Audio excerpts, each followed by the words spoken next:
What's going on, Internet? Iron Jordan here. Today we're going to talk about Gotenks. For those of you who don't know, I am a huge Gotenks fan. Back in set 2, when we had our very first regional in Charlotte, I played Gotenks from the draft box. It was really, really bad. I still bubbled out. I handled every starter crew deck that I played against. I handled every mecha deck that I played against. But Cell Chain was a problem, and I lost for free against every single one of them. And I bubbled out one game away from topping. It was unfortunate, but it was what it was. Flash forward to set 10, and Gotenks gets more support in the form of yellow Gotenks, which is nice. I like adult Gotenks too, so I built that deck. I have it too, and we'll be having a profile of that at some point. But set 11 is bringing us green Gotenks support that works with the original stuff. I couldn't be any happier. I am ecstatic. I'm like a kid at Christmas right now. I'm really, really happy to bring you guys this deck list. Let's go ahead and talk about it. Let me preface this real quick. This is after a week of spoilers. This is what we know that we have right now. There are other cards that probably are going to come out for this archetype. He might get a secret rare. He might get, who knows? He might get a secret rare. He might get more SRs. He might get more promos from the TP packs. We don't know what else he's going to get. This is just from the stuff that has been released as of today, August the 15th, I want to say it is. Whatever day it is. Let's talk about it. First of all, we've got our new leader here. When this card attacks, draw one card. That's something that the old leader didn't have. The old leader was when this card attacks a leader card, if your opponent has more cards in hand than you, they discard a card. So it was kind of offsetting the advantage you gave them by attacking, but it wasn't really that good. I like this a lot better. Awaken when your life is at 4 or less, or if you have a green Unison card with a specified cost of 2 in play, you may draw one card, switch up to one of your energy to active mode, and add cards from your life until you have 6 cards in your life, and then flip this card over. We love the alternate awakening conditions on these leaders. We love being able to awaken at 6.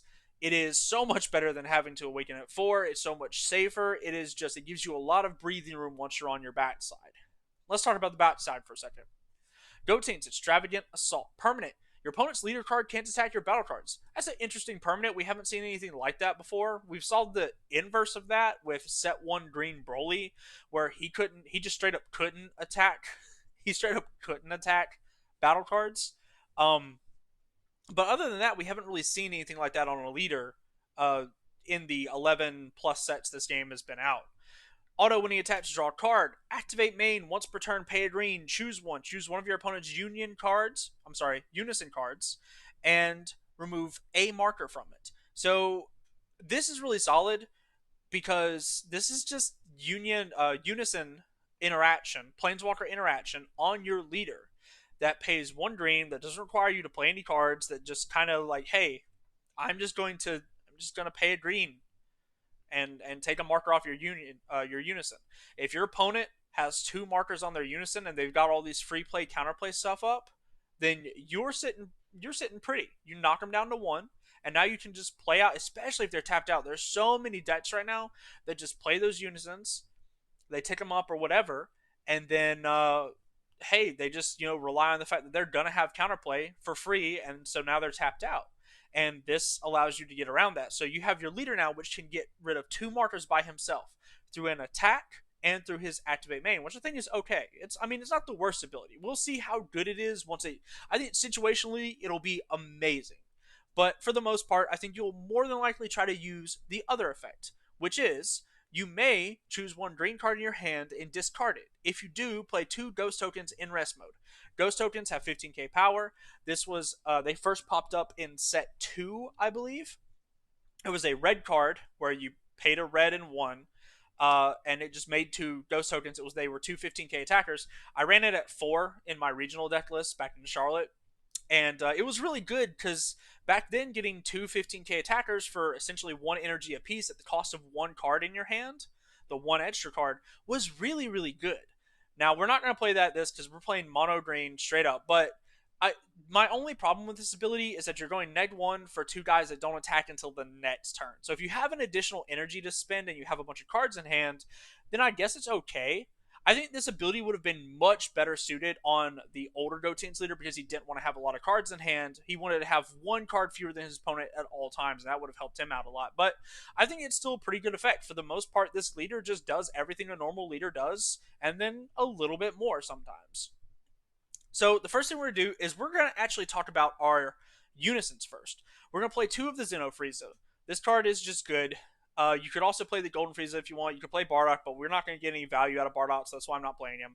I think this is just going to be the best one because it's going to help you dig and stuff. So we're playing two of him to help activate our Awaken. But the main Unison in this deck is the Vegito Peerless Warrior. Auto, once per turn, when you activate a Union skill, draw one card. So whenever we Union Fusion, which is what we're going to be doing a lot, we're going to draw cards. +2, activate main. Choose all of your mono green battle cards, and they gain revenge until the start of your next turn. This is incredible because with your leader ability, your opponent's leader can't attack your battle cards, so they have to attack your battle cards if they want to, with either their Unison cards or their battle cards. If they're attacking them with Unison cards, nothing doing. But if they attack it with a battle card that can be KO'd, then the revenge is going to trigger. It basically, this just kind of gives an added layer of protection for your board combined with the leader. The main reason why I think this leader is good is A, the draw skill, but B, he's a 2-drop that +2, so he's going to be 4 on the turn that you play him. -7, he's going to get to this by turn 4 or 5 if he gets left alone. If your leader card is mono green, look at your opponent's life, place one card among them in their drop area, and then your opponent shuffles their life, chooses 3 cards in their hand, and discards them. I think that effect is just really good. Can help you finish off the game really quickly. Put your opponent down to 1, it just finishes the game. Put your opponent down to 3, and you can hit them with a triple striker or whatever. Like, there's a lot of things you can do with this leader. I don't think we're playing any triple strikers in this deck, but there's a lot of stuff you could do. Finally, for our last Unison, as we were playing 8, is 2 of the Vegeta Resolute Agent of Instruction. We can't do the -5 because our leader isn't an evil wizard, but it's just really good to have access to Wrath of God. It's actually a one-sided Wrath of God. It's crazy. This card is super good in testing in every version of this deck or any other green deck that I play. I just throw 2 of this guy in there because it's broken. Play it. Are you playing green? Are you playing mostly green? I just play this card. It's great. It's amazing. Now let's get into some of the meat and potatoes of this deck. So, firstly, the best card in this deck is Goku, the legendary Fusion Warrior. I'll preface this whole thing by saying the Anniversary Box cards might be better than the set 11 cards that we have seen so far. Goku, in particular, is kind of insane. He's a 1-drop cantrip. He goes to get any of your unions that we're playing. So he fetches either of these Gotenks, which mostly we're going to go for this guy, but he fetches either of your Gotenks, and then if he lives a turn, or if you have 2 energy, pay another green energy, you sack him, and then you reveal a union card from your hand, and you get guys equal to the materials that are needed. So you reveal a Gotenks off this guy, and you can go get a Goten and a Trunks, which can set up a lot of big plays. This card goes +2 for 2 energy. It's pretty dope. Now, what are some of those union cards? Well, the union cards we have here, we have the best one, Gotenks Grim Reaper of Justice. He's a 6-drop with deflect and dual attack, but you union fusion him for 2 generic energy with a Sun Goten and a Trunks Youth. He has deflect, so he's gonna go through. Like, he's just gonna go through. If your leader card is a green Gotenks card, when this card is played, draw 2 cards and choose up to one of your opponent's battle cards and KO it. Okay, super good. So no cost restriction, it just KOs something. That's pretty great. And we're just drawing 2 cards. This is an upgraded version of the one from the Hero Bots from way back in the day, where the Hero Bots was pay 4 for the Union Fusion, and then it checked the graveyard for a Goten and a Trunks before it did the exact same thing. You had to have a Goten or Trunks in your drop area to get the effect. So, like, if you hard cast it for 6 or whatever, and you didn't have a Goten and Trunks in your drop area, say you warped, which was very prevalent back then hey, you weren't getting the effect. Auto, when this card is removed from your battle area by an opponent's skill or KO'd, add up to 1 Sun Goten card and up to 1 Trunks Youth card from your drop area to your hand. So, again, this guy is super, super good because he dodges the Vegeta counterplay card. He dodges the Trunks, the Force of Will Trunks, the 5-drop Trunks, which I've just been calling Force of Will Trunks because I play Magic. Sorry. He doesn't dodge the Yamcha, but Yamcha doesn't kill him. And The Frieza counterplay can kill him, but you're going to go super plus if they do for 2 energy. And he's not once per turn, so you can just cast another one for 2 energy. Super good. This card's amazing. Dual attack 25k is super annoying for 2 energy. This card is busted. This card is absolutely busted. And we love him. The other Gotenks that we have is a 5-drop, and he evolves on top of a Green Gotenks with an energy cost of 3 or 6 for 2 energy, and he just puts himself on top. Again, this guy has Deflect, he has Double Strike.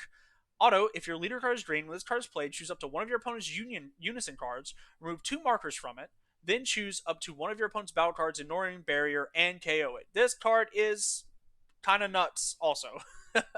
Again, Deflect, so it gets around all of the good answers.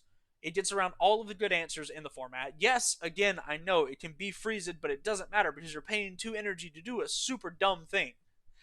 To do a really, really dumb thing. You can also Union Fusion him if you want, for 3 energy, and then he draws 1 card. It's probably just strictly worse than EX evolving him, but who knows? Who knows? Because you can like swing with this. Like after the turn you play this guy, you can swing with him once, untap him because he has dual attack, and then you can pay 2 energy to evolve on top of this guy, and you're just in the money. Now, again, like I said, Union Fusion is not. It's not probably. It depends on the situation. It's probably not what you want to do most of the time. You probably just want to EX evolve. But if you want to just get more bodies on board, I mean, hey, I love the fact that he actually has both choices. But this card is also insane. Being able to knock down one of your opponent's Unisons by 2 counters, this is probably the best anti-Unison card that we have seen in the game so far. And then you get to KO something ignoring barrier. Yeah, that's just awesome. That's just free. That's amazing. All right, now what we're going to do is we're going to talk about the Goten and Trunks cards that we are playing. So, first of all, we have Trunks, Bonds of Friendship. He's a 3-drop, 15k. Activate main, pay a green. If your leader card is a Green Gotenks card and you discard this card from your hand, play or add to your hand up to 1 Green Sun Goten card with an energy cost of 3 from your deck and shuffle your deck. So, I'll go ahead and say that this Sun Goten says the exact same thing, except for he does it with a Trunks. So, he goes and fetches a Trunks, which is really nice. The Trunks has an additional effect, though, which is incredible, which is auto. When this card is discarded from your hand by a Union skill, look at up to the top 7 cards from your deck, add up to 1 Green Unison card with a specified cost of 2 to your hand, then shuffle your deck. So he can end up replacing himself off of the effect, which is going to make you go +1 with like this Gotenks when you play him, or make you go even with this Gotenks if you play him with Union. So he is the best Union target to pitch to your grave simply for that. The only difference between him and the Goten is that the Goten does not have that. He has critical instead, which is solid because you can play the Goten off of this guy if you really need to, but more than likely, when you play a Goten or Trunks off of these 2 cards, you're going to be going for either the old Hero Bots cards, or why are they pointing up Shenron's lair? Why are they pointing away from each other? Why are they pointing away from each other? No! Anyway, you'll be going for one of these 2 guys, or you'll be going for these guys here. So we'll go ahead and talk about these. This is a Goten and Trunks card. So this is searchable off all of your Goten stuff, searchable off all your Trunks stuff. It's really, really good. It's a 3-drop 15k. Activate main. If your leader card is a Green Gotenks card and you place 1 card from your life in your drop area, play this card from your hand. So if you really, really need to awaken right now, hey, this helps. This will do it. It's not once per turn, so you can kind of abuse it if you really, really need to awaken. He has another activate main. If your leader card is Green Gotenks, you return him to the hand. You look at the top 5. You either can grab a Gotenks card or a Unison with cost 2 and add it to your hand. So if you're sitting on 2 energy and you're sitting at 6 life and you're like, wow, I really need to awaken this turn for some reason. Who knows why? I just need to do it. Then you can pay a green, pitch a card from your life to the drop area, play this guy, attack with him, return him to your hand, look top 7, get something, pay another green, play it from your hand, pitch a card from your life. Now you can awaken, attack, return the guy to your hand, awaken, do all that stuff. There's a lot of cool stuff you can do with this deck. It's why I really liked this engine, specifically these cards, like this Sun Goten and Trunks Bonds of Friendship. They did so much for this archetype, because not only can they play this card straight up out of your deck, and worst case scenario, look, you're pitching this guy to go play this guy. Cool. That's great. That's awesome. He plays himself. You have gone neg 1 in hand. He attacks. He puts him back in your hand. You've gone neg 0 from hand to get a 1 mana 15k attacker. Then activate main. He's back in hand. You loot top 7. I'm sorry, you loot top 5. You get a Unison or you get a Gotenks. Now you've gone +1 for 1 energy. These cards are really good, guys. These cards are insane. The same thing. So let's say, for example, this guy can go get the Goten. This Goten from the hero bots. When he attacks you to the top 7, you can add a Trunks with 15k power to your hand, then shuffle your deck. It can add this guy, it can add this guy, or it can add the hero bots Trunks. Super good. Super, super good. And then the Trunks is he KOs something 3 costs or less. Not the best skill, but I mean it's probably gonna be usable at some point. Um that's why I'm thinking that I might end up actually going up on these guys. For now I'm running 2, but once we get more playtime in with the deck, we will see exactly what we're going to do. That's it for the Goten and Trunks engine. We're going to talk about the support cards now. We have Vegeta Lone Prince. Play Paradis if you got Paradis, I guess. I had a conversation with my buddy about this. I just like the Vegeta. It's a 1-drop. You get to play it. Your opponent discards a card, and then you can combo it off later, and it's just a +1 in hand advantage if he lives and you're at 4 life. So, hey, super good. We have the Frieza because we're playing Unison, so of course we're going to play the Frieza. It's probably the second best counterplay card in the game right now because it just kills anything. And it gets Surround Deflect, so there's that. But yeah, card's really good. We are playing 4 Dormant Potentials. You don't have to play Dormant Potential. Dormant Potential just sits in the place of that card where it's like, hey, if you have Dormant Potentials, it's better than anything else you're probably going to run, so just go ahead and play Dormant Potentials. If you don't, just play Shocking Death Ball. It's not as good. Straight up, it's not as good. But it is still in the gate, and so it'll get the trick done if you don't want to spend the money on the Dormant Potentials. And the final card we're playing is Matt's Power Kamehameha, because this card is just going to be a staple 2 of in almost every deck that doesn't have a lot of hard removal. And even then, if you do have a lot of hard removal, I mean, you see here, we have a ton of hard removal. We have the Frieza. We have both of these Gotenks here. This guy gets rid of stuff. Like, we have removal on our Planeswalkers. Like, it, even if you have hard removal, this card is incredible. So, I played it too. And that's the entire deck. I hope you guys enjoyed it. If there is more spoilers that make this deck just significantly better, then we will make another deck profile. I don't mind talking about this deck. This is going to be one of my favorite decks in the history of the game already, I can tell. Just this entire package by itself, you can make an entire deck just out of this package by itself. You don't even have to run the Goten stuff. But, yeah, I mean, it's better, obviously, if you do, I think, in my opinion. More flavorful. Whatever. Alright, guys. Hope you enjoyed it. That's the list. Sorry I talked your ear off. Like, subscribe, leave a comment if you want. That's cool. And I'll see you guys in the next one.